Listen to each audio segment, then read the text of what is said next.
আমিনু কামা আমানান নাস, হে আমার দুনিয়ার বান্দা বান্দিরা তোমরা ঈমান তো আনবা। কার মতো ঈমান আনবা? আল্লাহ তাআলা বলেন কার মতো ঈমান আনবা? তোমার ঈমানের নমুনাটা কার মতো হইতে হবে?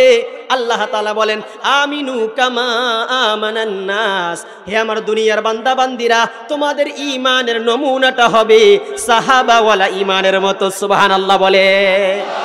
সাহাবায়ে কেরাম যেইভাবে ঈমান এনেছেন, সাহাবায়ে কেরাম যেইভাবে আল্লাহর দ্বীনের প্রতি সন্তুষ্ট ছিলেন, সাহাবায়ে কেরাম যেমন আল্লাহকে পায়া যেমন সন্তুষ্ট ছিলেন, আল্লাহর দ্বীনকে পায়া যেমন সন্তুষ্ট ছিলেন, তোমরাও তোমাদের দ্বীনকে পায়া তেমন সন্তুষ্ট থাকবা। আল্লাহ তাআলা কোরআনে হাকীমের মধ্যে সূরাতুদ দাহরের 29 নম্বর পারার একদম শেষের দিকে সূরাতুদ দাহরের মধ্যে আল্লাহ তাআলা জানিয়ে দেন, হাল আতা আলাল ইনসানি হিনুম মিনাদ দাহর। আল্লাহ তাআলা বলেন হাল আতা আলাল ইনসান হিনুম মিনাদ দাহর, তোমাদের উপরে এমন একটা সময় অতিবাহিত ছিল, লাম ইয়াকুন শাইআম মাযকুরা, যখন নাকি তোমরা উল্লেখযোগ্য কোনো বস্তুই তোমরা ছিল না, তোমাদের কোনো নাম গন্ধ ছিল না। ছিল আমাদের কোনো নাম গন্ধ? বলেন আমাদের কোনো নাম গন্ধ ছিল? মায়ের পেটের মধ্যে যখন আমরা ছিলাম, এর আগে যখন আমরা ছিলাম, আমাদের কোনো অস্তিত্ব ছিল? বলেন। আল্লাহ তাআলা বা পিতা মাতার মাধ্যমে আপনাকে আমাকে মায়ের গর্ভে দান করেছেন, সেখান থেকে আল্লাহ তাআলা একের পর এক পরিবর্তন করে 40 দিন পর পর পরিবর্তন করে তারপরে আল্লাহ তাআলা আপনাকে আমাকে দুনিয়াতে পাঠিয়েছেন। সুবহানাল্লাহ পড়েন। আমার ভাইরা, এটা গভীর চিন্তার বিষয়, গভীর চিন্তার বিষয়। মনোযোগ দিয়ে চিন্তা করবেন প্রতিদিন যে আল্লাহ তাআলা কোন জায়গা থেকে আমাকে দুনিয়াতে পাঠিয়েছেন, আমি কোথায় ছিলাম, আমার অস্তিত্ব কোথায় ছিল, আমার পরিচয় তো কেউ জানতো না, আমাকে কেউ চিনতো না, আমাকে আল্লাহ তাআলা কোন জায়গা থেকে দুনিয়াতে পাঠাইলেন, এটা চিন্তার বিষয়। এজন্য আল্লাহ তাআলা বলেন হাল আতা আলাল ইনসানি হিনুম মিনাদ দাহর লাম ইয়াকুন শাইআম মাযকুরা, হে আমার বান্দারা তোমার উপরে দিয়ে এমন একটা সময় অতিবাহিত হয়েছে যখন তুমি নাকি কোনো উল্লেখযোগ্য বস্তু ছিলে না। ইন্না খলাকনাল ইনসানা মিন নুতফাতিন আমশাজ নাবতালিহি ফাজআলনাহু সামিআন বাসীরা। আল্লাহু আকবার পড়েন।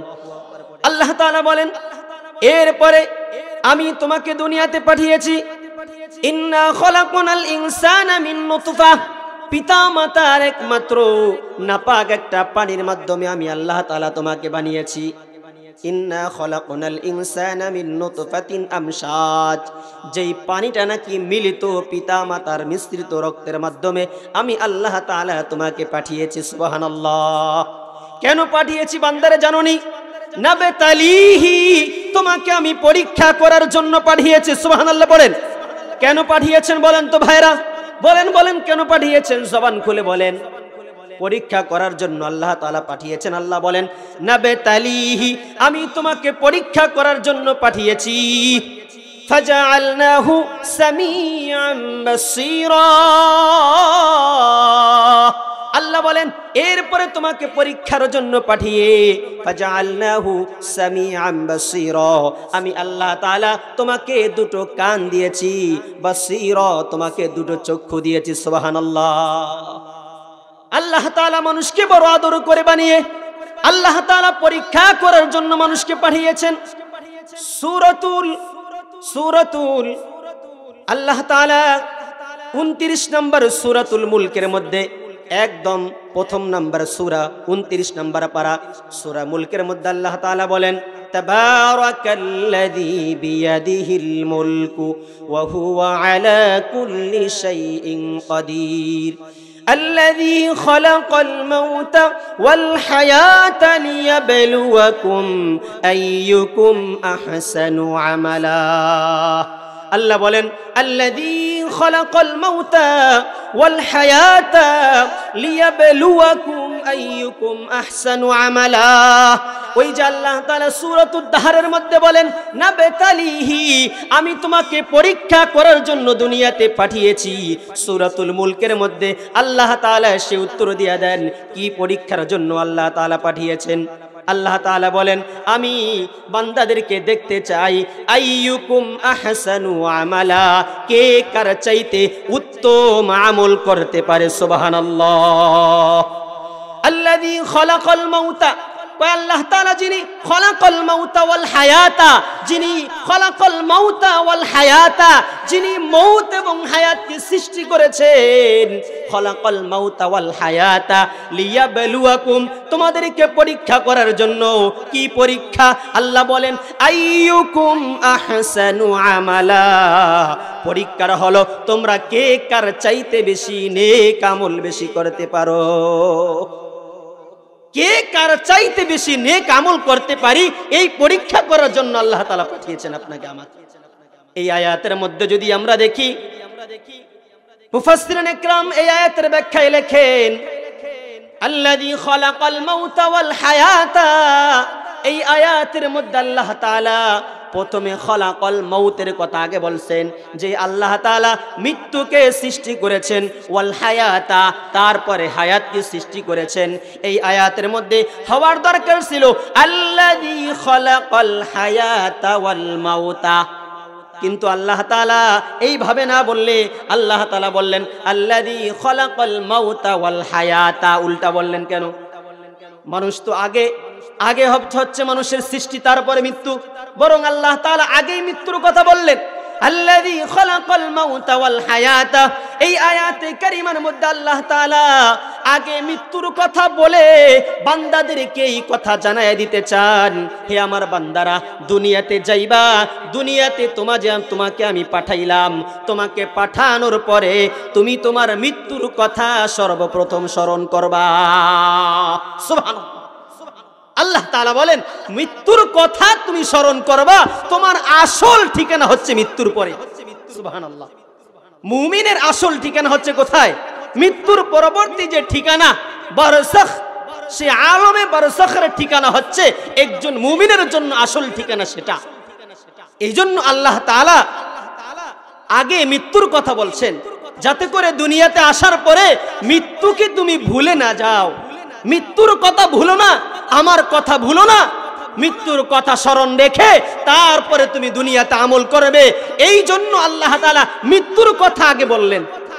আল্লাহ বলেন আল্লাযী খালাকাল মাউতা ওয়াল হায়াতা, যে আল্লাহ তাআলা নাকি মৃত্যু এবং হায়াতকে সৃষ্টি করেছেন লিয়াবলুয়াকুম আইয়ুকুম আহসানু আমালা, তোমাদেরকে পরীক্ষা করার জন্য কে কার চাইতে বেশি নেক আমল করতে পারো। আমার আল্লাহ তাআলা এই পরীক্ষা করার জন্য আপনাকে আমাকে পাঠিয়েছেন। সুবহানাল্লাহ। তাহলে আমাদের আমল হইতে হবে কি আমল বলেন? নেক আমল। কি আমল বলেন?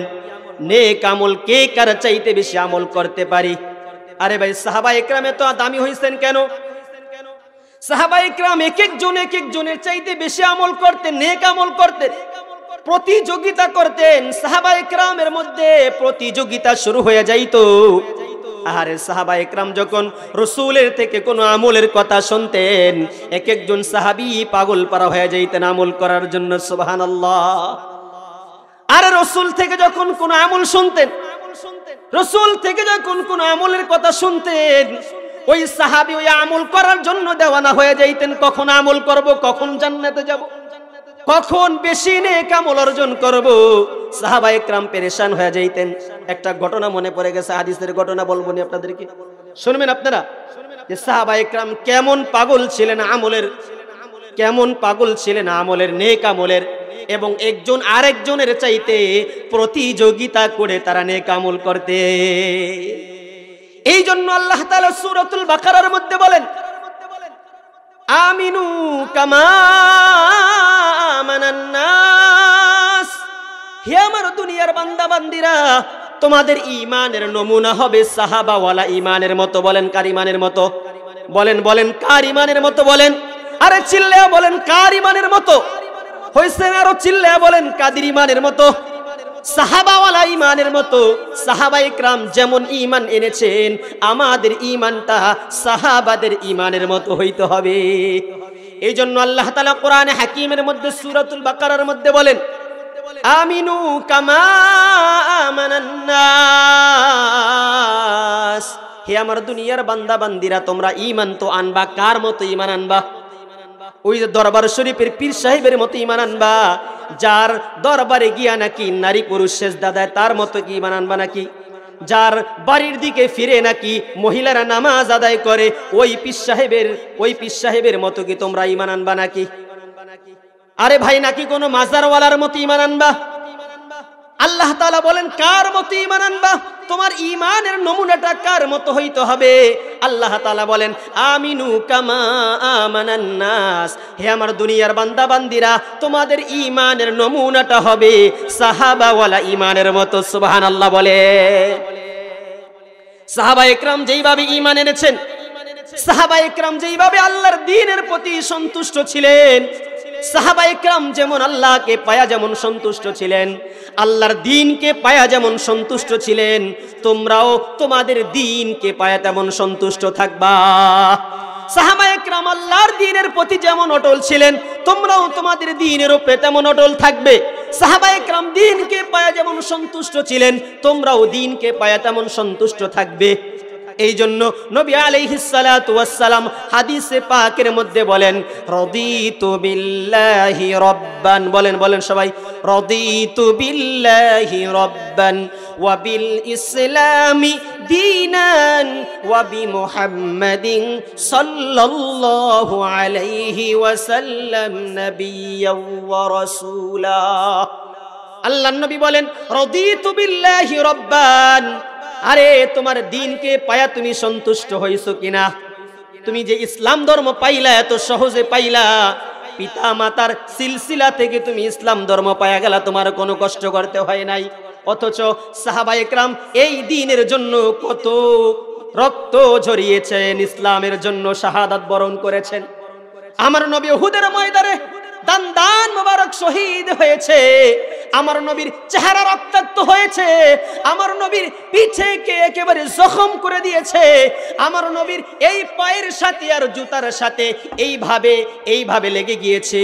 জিব্রাইল আমিন বলেন, হে আল্লাহর রাসূল, আপনি যদি এখন আযাব নাজিল করতে বলেন, এই তায়েববাসীদেরকে দুই পাহাড়ের মাঝখানে চাপা দিয়া ধ্বংস করে দিব। নাউজুবিল্লাহ পড়েন। আমার ভাইরা এরকম কষ্ট করেছেন সাহাবায়ে কেরাম দ্বীনের জন্য। আরে সেই দিন আমরা এত সহজে পাইলাম, এত দিন সহজে পাওয়ার পরেও যদি আমরা এই দ্বীনের প্রতি সন্তুষ্ট না হই, তাহলে আমার মতো কপাল পোড়া ইহ জগতে নাই। এই জন্য নবী দোয়া শিখিয়ে দিয়েছেন, তুমি যে ইসলাম ধর্ম পায়া সন্তুষ্ট হইলা, তুমি যে সর্বশ্রেষ্ঠ নবী পায়া তুমি কি সন্তুষ্ট হইলা কিনা? এই দোয়াটার মাধ্যমে আল্লাহর রাসূল শিখিয়ে দিয়েছেন, রাদিতু বিল্লাহি রাব্বান, আমি আমার রবকে পায়া আমি সন্তুষ্ট। সুবহানাল্লাহ পড়েন। আরে রবকে পায়া কিভাবে সন্তুষ্ট? আমি একমাত্র রবের ইবাদত করব, অন্য দুনিয়ার কোন বাদশার ইবাদত করব না, দুনিয়ার কোন রাজা বাদশার ইবাদত করব না, দুনিয়ার কোন তন্ত্র মন্ত্রের কাছে গিয়া আমি সেজদা করব না। আমার সেজদাটা একমাত্র আমার মাওলা পাকের কদমে পড়বে। সুবহানাল্লাহ পড়েন। আর যদি দুনিয়ার কোন বাবার দরবারে গিয়া তোমার সেজদাটা পড়ে, তাহলে বুঝতে হবে তুমি আল্লাহকে রব হিসাবে পায়া তুমি এখনো সন্তুষ্ট হইতে পারো নাই। 5 ওয়াক্ত নামাজ যদি তোমার কাজা হয়ে যায়, বুঝতে হবে তুমি তোমার রবকে পায়া তুমি সন্তুষ্ট হইতে পারো নাই। এজন্য আল্লাহর রাসূল বলেন, রাদিতু বিল্লাহি রাব্বান, হে আল্লাহ তাআলা রব হিসাবে, মাওলা হিসাবে, মালিক হিসাবে আপনাকে পায়া আমি সন্তুষ্ট হয়ে গেলাম। সুবহানাল্লাহ পড়ে। আরে এমন মাওলা পাইছি যেই মাওলা গুনাহ করার পরেও আমাদেরকে বাঁচায় রাখছেন। এখনো যদি আল্লাহ তাআলা চাইতেন আপনাকে আমাকে ধ্বংস করে দিবেন, তাহলে এক মুহূর্তের ব্যাপার, এক সেকেন্ডের ব্যাপার আযাব দিয়ে আমাদের সবাইকে ধ্বংস করে দিতেন। কিন্তু যে আল্লাহ তাআলা এত এত গুনাহ করার পরেও যে আল্লাহ তাআলা ধ্বংস করতেছেন না, যে আল্লাহ তাআলা আপনাকে আমাকে খাওয়াইতেছেন, যে আল্লাহ তাআলা পালতেছেন, যে আল্লাহ তাআলা আরামের ব্যবস্থা করে দিয়েছেন, ওই আল্লাহ তাআলাকে আমরা পায়া রাজি না বেজা? আমরা কি সন্তুষ্ট আল্লাহকে পায়া? এজন্য নবী বলেন রাদিতু বিল্লাহি রাব্বান ওয়া বিল ইসলামি দীনা, এবং দিন হিসাবে, ধর্ম হিসাবে আমি ইসলাম ধর্ম পায়া সন্তুষ্ট। আরে কত সুন্দর ইসলাম ধর্ম! ইসলাম ধর্মের মধ্যে যে নাকি দাখিল হয়ে গেল, যে নাকি কালিমাতুশ শাহাদাত একবার পাঠ করলো, আমার নবী হাদিসের মাধ্যমে জানিয়ে দেন মান ক্বালা লা ইলাহা ইল্লাল্লাহু দাখালাল জান্নাহ। সুবহানাল্লাহ। আর ইসলাম ধর্ম কত সহজ ধর্ম! হাজার বছর ধরে যে ব্যক্তি অগ্নি পূজা করেছে, মূর্তির পূজা করেছে, হাজার হাজার বছর যে মূর্তি পূজা করতে করতে কাটিয়ে দিয়েছে, জীবন শেষ করে দিয়েছে, আমার পয়গম্বর বলেন তুমি যদি 100 বছর যাবত গুনাহ করে থাকো কোনো সমস্যা নাই, একবার তুমি যদি কালিমাতুশ শাহাদাত পাঠ করো, মান ক্বালা লা ইলাহা ইল্লাল্লাহু দাখালাল জান্নাহ। সুবহানাল্লাহ পড়ে। একবার কেউ যদি কালিমাতুশ শাহাদাত পাঠ করে, লা ইলাহা ইল্লাল্লাহ মুহাম্মাদুর রাসূলুল্লাহ বলেন, নবী জানায়া দেন দাখালাল জান্নাহ, সে হাজার বছর অগ্নি পূজা করতে পারে, মূর্তি পূজা করতে পারে, কিন্তু মারা যাওয়ার পরে আল্লাহ তাআলা তাকে ডাইরেক্ট জান্নাত দিয়ে দিবেন। কত সহজ ধর্ম! আরে আছে এমন কোন ধর্ম আপনি 100 বছর যাবত গুনাহ করবেন, 100 বছর যাবত নাফরমানি করবেন, তারপরেও ওই আল্লাহ তাআলা আপনাকে ডাইকা ডাইকা আইনা আবার ক্ষমা করে দিবেন? আছে এমন কোন ধর্ম?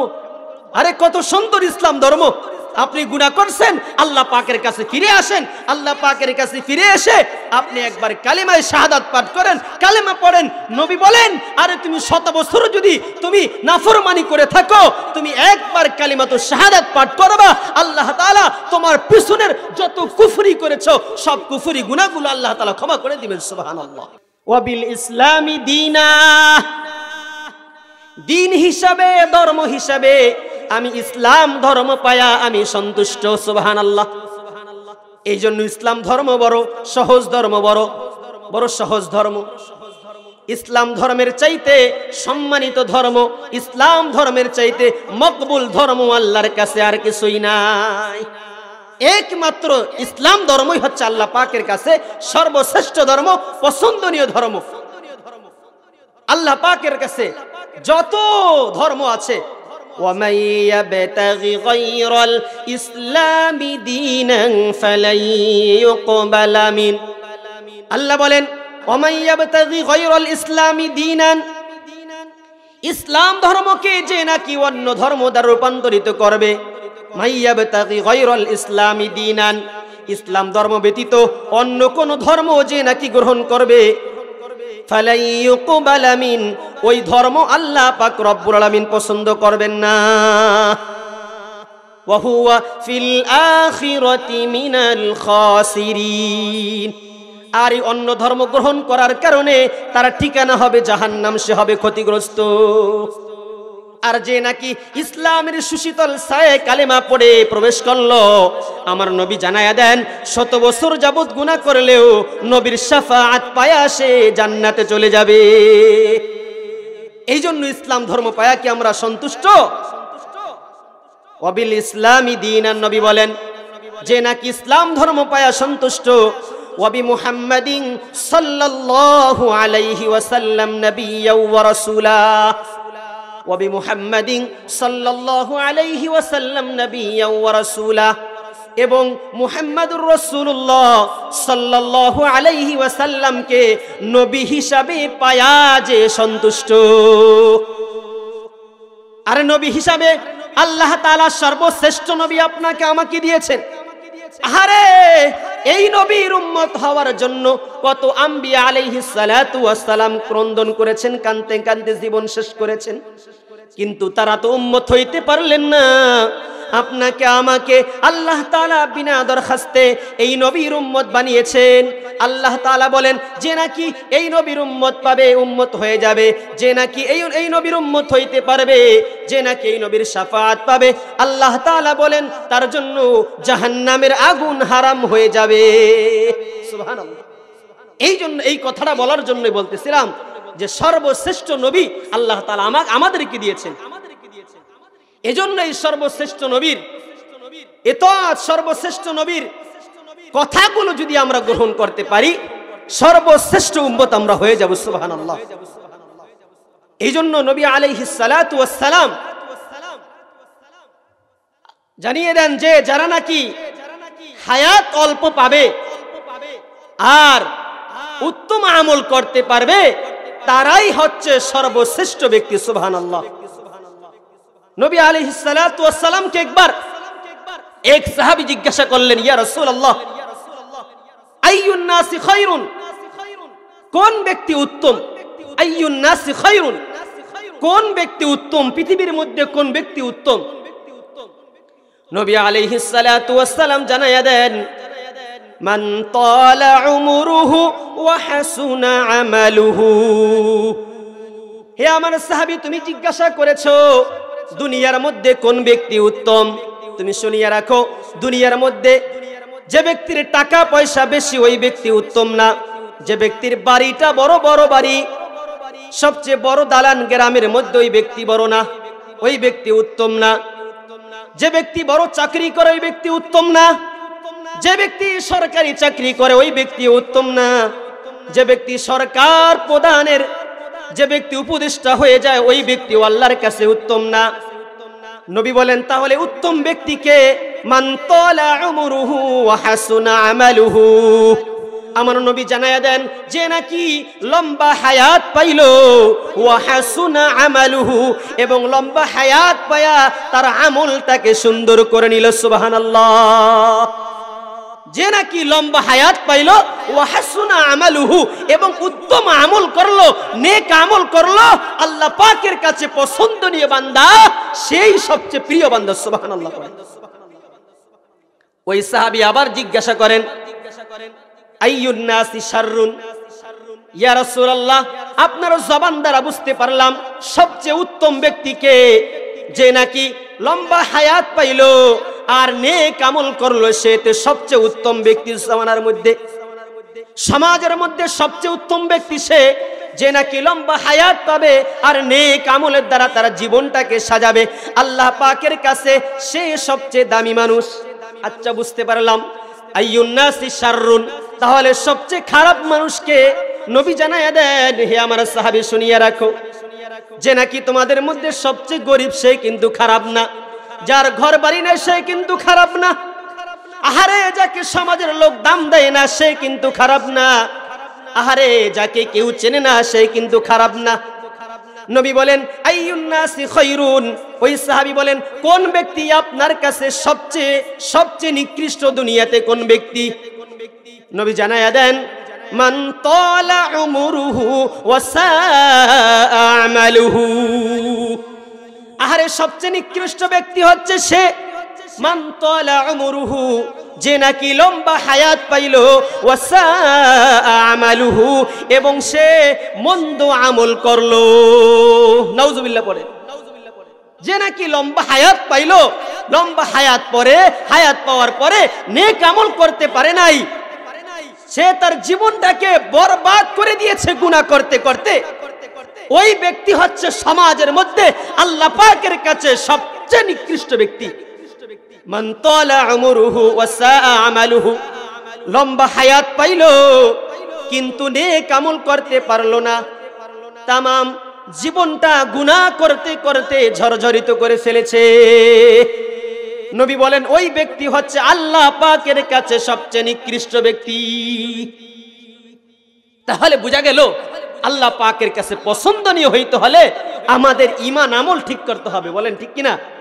আমাদের ঈমান আমল যদি ঠিক হয়ে যায়, আমাদের আমল যদি সুন্দর হয়ে যায়, তাহলে আল্লাহ তাআলা এই উম্মতের জন্য এই দুনিয়ার চাইতে 10 গুণ বড় একটা জান্নাতের ব্যবস্থা করে রেখেছেন সুবহানাল্লাহ। আর উম্মতের যদি আমল খারাপ হয়ে যায় এই উম্মত তখন নবীর পরিচয় দেওয়া কঠিন হয়ে যাবে। আর যদি আমল খারাপ হয়ে যায় হাসরের ময়দানে আমার মতো হতভাগা ব্যক্তি আর কেউ থাকবে না। আমল যদি সুন্দর হয়ে যায় সকলের কাছে আমি আমার আমল নামা দেখিয়ে দেখিয়ে জান্নাতে চলে যাব সুবহানাল্লাহ। আমার ভাইরা, এই জন্য আমাদের ঈমান আমলকে মজবুত করা দরকার। আজকে এত বড় মাহফিল, হারে এত বড় আয়োজন, এত সুন্দর আয়োজন, আলহামদুলিল্লাহ, প্রশংসনীয়। আমরা আসতেছিলাম, আমাদের প্রধান বক্তা, প্রধান মেহমান বলতেছিলেন আলহামদুলিল্লাহ চমৎকার আয়োজন করেছেন। আমি আপনাদের এলাকার নতুন মানুষ যদিও, কিন্তু আশপাশে অনেক প্রোগ্রাম করেছি। নান্দাইলে অনেক জায়গায় আমি আসছিলাম, গতবার আসছিলাম এদিকে। আলহামদুলিল্লাহ আপনাদের ময়মনসিংহের মানুষ অনেক সরল মনা মানুষ এবং ইবাদত গুজার মানুষ। সকলেই ম্যাক্সিমাম দেখা যায় তাবলীগের সাথী, অনেকে তাবলীগের সাথী আছেন। আমার আব্বা এই ময়মনসিংহে অনেকদিন, কয়েক বছর আগে তাবলীগে আসছিলেন। তো আব্বা জামাত থেকে যাওয়ার পরে আমি আব্বাকে বিভিন্ন সময়ে কারগুজারি শুনতে চাইতাম যে আব্বা অমুক জায়গা তো গেলেন, সেখানে কিরকম আপনাদের দিন কাটলে কারগুজারি শুনান। তখন এই ময়মনসিংহের একটা কারগুজারি আমার আব্বা শুনাইতেছিলেন যে ময়মনসিংহের মানুষ অনেক ভালো মানুষ। আমি বললাম কোন দিক দিয়ে ভালো? তারা বলল তারা অনেক মেহমান নওয়াজি। সুবহানাল্লাহ পড়ে। কয় কিভাবে? কয় জামাত আসার পরে মসজিদে এই ময়মনসিংহের মানুষ নাকি এই মেহমানদেরকে, জামাতের সাথীদেরকে, তাদেরকে মেহমানদারি করার জন্য সকলে পায়ে পড়ে থাকে। এসে আব্বা বলল যে তারা যদি একবেলা না খাওয়াইতে পারে জামাতের সাথীদেরকে তাহলে তারা অনেক কষ্ট পায়। এজন্য এই এলাকায় জামাত আসলে নাকি তাবলীগের সাথীদেরকে তারা অনেক সম্মান করে থাকেন, আমি শুনছি আর কি। তো সেই দিক থেকে আমি বুঝতে পারলাম যে অবশ্যই ময়মনসিংহের মানুষ যারা, তারা আল্লাহ পাকের পছন্দনীয় বান্দা। সুবহানাল্লাহ পড়েন। এবং এই নান্দাইলের এই দারুনহাটি এলাকার, দাপুনহাটি এলাকার এই মানুষগুলো জান্নাতি মানুষ আল্লাহ পাকের কাছে ইনশাআল্লাহ। কারণ এরা সরল সহজ মানুষকে আল্লাহ তাআলা পছন্দ করে। আরে সরল সোজা মানুষের জন্য আল্লাহ তাআলা জান্নাত রাখছেন, গরিব মানুষের জন্য আল্লাহ তাআলা জান্নাত রাখছেন। একটা হাদিস শুনবেন, নবী আলাইহিস সালাতু ওয়াস সালাম বলেন যে সরল সোজা মানুষ যারা, গরিব মানুষ যারা, আল্লাহ তাআলা তাদেরকে 500 বছর আগে, ধনীদের 500 বছর আগে তাদেরকে জান্নাত দিয়ে দিবেন। সুবহানাল্লাহ পড়েন। আমার ভাইরা, এজন্য সরল সহজ, সরল সোজা মানুষ যারা, তাদের দ্বারা ইসলামের অনেক কাজ হয়। রাসূল আকরাম সাল্লাল্লাহু আলাইহি ওয়াসাল্লাম যখন দাওয়াত দিয়েছিলেন নবুয়ত পাওয়ার পরে, তখন সরল সহজ মনা মানুষ যারা, তারাই প্রথম ইসলাম ধর্ম গ্রহণ করেছে। সুবহানাল্লাহ। ইসলাম ধর্ম আল্লাহ তাআলা সহজ সরল মানুষের দ্বারা প্রচার প্রসার করেছেন এবং তাদের দ্বারাই আস্তে আস্তে নবীর সাহাবীর দল ভারী হয়েছে। আমার ভাইরা, এজন্য আমি মনে করি আপনারা এই ময়মনসিংহ নান্দাইলের মানুষ বড় ভালো মানুষ, আলহামদুলিল্লাহ। আমার ভাইরা, এই যে এত বড় মাহফিল হইল, আজকে প্যান্ডেল 3 ভাগের 1 ভাগও ভরে নাই কেন? যদি আমরা আমাদের আমলকে সুন্দর করতে চাইতাম, আমরা যদি আমাদের পরকালকে টার্গেট বানাইতে পারতাম, তাহলে আহারে কত দূর পর্যন্ত মাইকের আওয়াজ যাইতেছে। কিন্তু তাদের সকলের যদি আখিরাত নিয়ে আমাদের পেরেশান থাকতো, তাহলে বাড়িতে বসে কেউ থাকতে পারতো না, দোকানে বসে কেউ থাকতে পারতো না, সকলে মাহফিলে চলে আসতো। সুতরাং আমরা আখিরাতকে ভুলে গিয়েছি, যার কারণে আজকে আমরা দোকানে বসে গল্প করতেছি, বাড়িতে বসে আমরা আড্ডা দিতেছি। আরে এই আয়োজন কি প্রতি বছর হবে বলেন? প্রত্যেক দিন হবে? এই আয়োজন তো প্রত্যেক দিন হবে না। আলহামদুলিল্লাহ এই বছর মনে হয় প্রথম বছর নাকি হুজুর? আলহামদুলিল্লাহ, এই যে প্রথম বছর আমাদের যুবক ভাইরা এত সুন্দর ব্যবস্থাপনা করেছেন, তাদের জন্য আপনারা দোয়া করবেন আল্লাহ তাআলা এই যুবকদেরকে যেন হযরত ওমর রাদিয়াল্লাহু তাআলা আনহুর মতো তাদের সকলকে যেন আল্লাহ তাআলা কবুল করেন। সুবহানাল্লাহ বলেন। আমার ভাইরা, এই জন্য এই যুব সমাজ দ্বারা ইসলামের অনেক বড় বড় খেদমত হয়েছে। আপনাদের এই নান্দাইল দাপুনহাট এলাকাবাসীরও কত বড় খেদমত যুব সমাজ দ্বারা হয়েছে। আলহামদুলিল্লাহ, আল্লাহ তাআলা যুব সমাজকে কবুল করেন, বলেন আমিন। আমার ভাইরা, যেই কথা বলতেছিলাম যে আমরা সর্বশ্রেষ্ঠ রসুল পেয়েছি, এই রসুল জানায় দেন, হে আমার উম্মতেরা, তোমাদেরকে আল্লাহ তাআলা যদিও হায়াত কম দিয়েছেন, কিন্তু এমন কিছু রাত্র, এমন কিছু দিন আল্লাহ তাআলা এই উম্মতের জন্য নির্দিষ্ট করে দিয়েছেন। এই উম্মতেরা যদি ওই দিনগুলোতে, ওই রাত্রিগুলোতে যদি আল্লাহ পাকের ইবাদত করতে পারে, আল্লাহ তাআলা বলেন হাজার রজনী ইবাদত করার চাইতে উত্তম সওয়াব আল্লাহ তাআলা এই উম্মতের আমলনামায় দিয়ে দিবেন। সুবহানাল্লাহ। আমার কথা না ভাই, কোরআন হাকিমের কথা। আল্লাহ তাআলা বলছেন ইন্না আনসালনাহু ফি লাইলাতিল কদর ওয়া মা আদরাকা মা লাইলাতুল কদর লাইলাতুল কদরি খায়রুম মিন আলফি শাহর লাইলাতুল কদরি খায়রুম মিন আলফি শাহর। 1000 মাসের চাইতেও আল্লাহ পাকের কাছে ওই লাইলাতুল কদরের মর্যাদা অনেক বেশি। কয়ারে আমার উম্মতদেরকে এমন কিছু রাত্র আল্লাহ তাআলা দিয়েছেন, সবে কদরের মতো কিছু রাত্র, সবে বরাতের মতো কিছু রাত্র, এরপরে এমন কিছু মূল্যবান রাত্র আল্লাহ তাআলা দিয়েছেন। 2 ঈদের রজনী, এমনই ভাবে আল্লাহ তাআলা আরো কিছু মর্যাদাবান রাত্র দিয়েছেন। জিলহজ মাসের 10 তারিখের রজনী, এমন কিছু রজনী আল্লাহ তাআলা এই উম্মতদেরকে দিয়েছেন। আর আল্লাহ তাআলা জানিয়ে দেন, হে আমার হাবিব,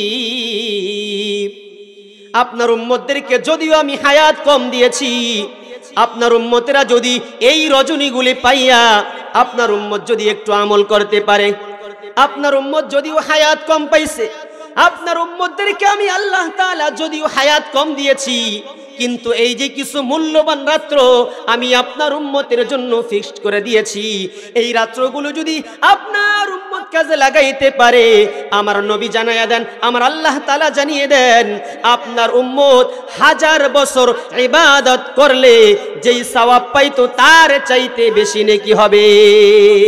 সুবহানাল্লাহ। আরে আমার ভাইরা, এত এমন কিছু মূল্যবান রাত্র আল্লাহ তাআলা আমাদেরকে দিয়েছেন। এই যে রাত্র চলতেছে, মূল্যবান রাত্র চলতেছে, মাহফিলের রাত্র চলতেছে, এই রাত্রটাও আল্লাহ পাকের কাছে বড় দামি রাত্র হয়ে যাবে। আরে হাসরের ময়দানে যখন আমলনামা যখন সামনে চলে আসবে, আমলনামা যখন আমাদের সামনে চলে আসবে, কিরামান কাতিবিনা ইয়ালামুনা মা তাফআলুন। আরে 2 জন কিরামান কাতিবিন, সম্মানিত 2 জন ফেরেশতা আপনার আমার 2 কাঁধে সব সময় আছে। আমরা কি করি, কোথায় যাই, কোন জায়গায় গিয়ে গোপনে গুনাহ করি, কোন জায়গায় গিয়ে প্রকাশ্যে গুনাহ করি, কোন জায়গায় গিয়ে গোপনে মদ খাই, কোন জায়গায় গিয়ে গোপনে মানুষকে ধোঁকা দেই, কোন জায়গায় গিয়ে আমরা গোপনে মানুষকে ওজনে কম দেই, কোথায় গিয়ে আমরা মিথ্যা কথা বলি, কোন জায়গায় আমরা মানুষকে ঠকাই, কোন জায়গায় অন্যের জমিন আমরা দখল কইরা রাখি কিনা বলেন? অন্যায় ভাবে অন্যের জমি দখল করে আমি ভোগ করতেছি। আরে আমার নবী জানায় দেন, এই যে মানুষ অন্যায় ভাবে অপরাধগুলো করলো, এই যে অন্যায় ভাবে অপরাধগুলো করলো, এর জন্য যদি আল্লাহ পাকের কাছে ক্ষমা চায়, আল্লাহ রাব্বুল আলামিন ক্ষমা করে দিবেন বান্দারে। আর এই যে মূল্যবান রাত্রগুলো তোমাদেরকে আমি দিয়েছি, এই মূল্যবান রাত্রগুলোতে তোমরা যদি নিজের গুনাহগুলো ক্ষমা চাইতে পারো আল্লাহ পাকের কাছে, এমন কিছু রজনীতে আল্লাহ পাকের কাছে 2 চোখের পানি যদি ছেড়ে দিয়ে আল্লাহ রাব্বুল আলামিনের কাছে যদি আমরা ক্ষমা চাইতে পারি, নবী জানায়া দেন তোমাদের গুনাহগুলোকে আল্লাহ তাআলা সঙ্গে সঙ্গে ক্ষমা করে দিবে। আমার ভাইরা, আমার বন্ধুরা, আমার ভাইরা, আল্লাহ রাব্বুল আলামিন এই যে আপনার আমার হায়াতকে ছোট করে দিয়েছেন, কিন্তু আমরা যদি এই মূল্যবান রাত্রগুলো কাজে লাগাইতে পারি, তাহলে ওই যে হাসরের ময়দানে যখন আমরা আল্লাহ পাকের সম্মুখে হাজির হব, আরে কত গুনাহ নিয়ে আমরা হাজির হব। এই যে কিরামান কাতিবিন, দুইজন ফেরেশতা আমাদের সব কিছু লিখতেছেন। কার অন্যায়ভাবে কার জমিন দখল করেছি, কাকে ঠকিয়েছি, সব কিছু লিখতেছেন ফেরেশতারা। ওই ফেরেশতারা আল্লাহ পাকের সম্মুখে বিশাল বড় একটা ডায়েরি হাজির করবে। ওই ডায়েরির সামনে সব কিছু লেখা থাকবে। ডায়েরির মধ্যে সব কিছু লেখা থাকবে। কার জমিন দখল করেছিলাম, কার সাথে মিথ্যা কথা বলেছিলাম, কাকে ধোঁকা দিয়েছিলাম, কার হক নষ্ট করেছিলাম, সব কিছু লেখা থাকবে। এই ফেরেশতারা কোনো কিছুই ছাড় দিবে না। আরে হাসরের ময়দানে তখন মানুষ আফসোস করে বলতে থাকবে, আরে কোনো কিছুই তো ছাড় দিল না, কোনো কিছুই তো ছাড় দিল না। ফেরেশতারা সব কিছুই লিপিবদ্ধ করে ফেললো, সব কিছুই তো লিপিবদ্ধ করে ফেললো।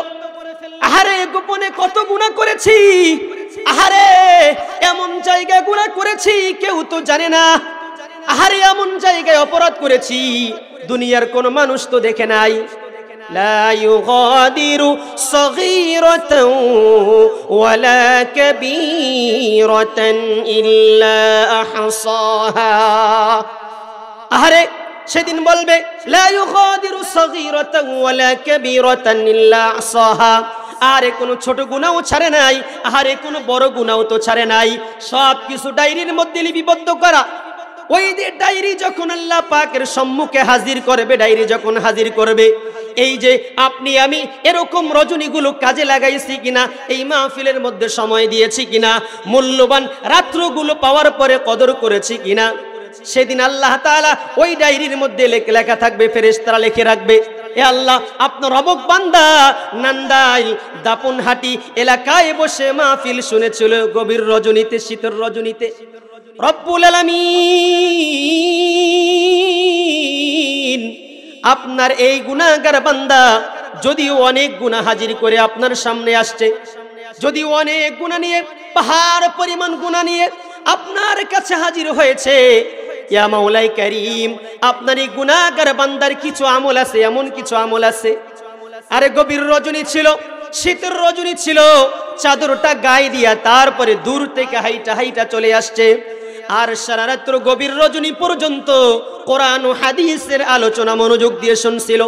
ফেরেশতারা বলবে, রব্বুল আলামিন ওই একটা রাত্রের উসিলা করে আপনার এই গুনাহগার বান্দাকে আপনি মাফ করে দেন। সুবহানাল্লাহ। আরে এমন কিছু নফল আমল আল্লাহ তাআলা তালাশ করবেন। আরে আমার ভাইয়েরা, আল্লাহ তাআলা যদি সেদিন আপনার আমার হিসাব যদি আল্লাহ তাআলা নেন, তাহলে কারো পক্ষে হিসাব দিয়ে জান্নাতে যাওয়া সহজ না, বড় কঠিন হয়ে যাবে জান্নাতে যাওয়া। হিসাব দিয়ে কারো জন্য জান্নাতে যাওয়া কঠিন হয়ে যাবে, জান্নাতে যাওয়া কারো জন্য সহজ না হিসাব দিয়ে। এজন্য আল্লাহ তাআলা দোয়া করার জন্য বেশি বেশি দোয়া করতে বলছেন। আল্লাহুম্মা হাসিবিনি হিসাবান ইয়াসীরা। পড়েন সবাই, আল্লাহুম্মা হাসিবিনি হিসাবান ইয়াসীরা। আহারে আম্মা জানা আয়েশা সিদ্দিকা রাদিয়াল্লাহু তাআলা আনহা একদিন দেখেন রাসূল আকরাম সাল্লাল্লাহু আলাইহি ওয়াসাল্লাম হুজরাখানার মধ্যেই দোয়া করতেছেন, নামাজ পড়তেছেন।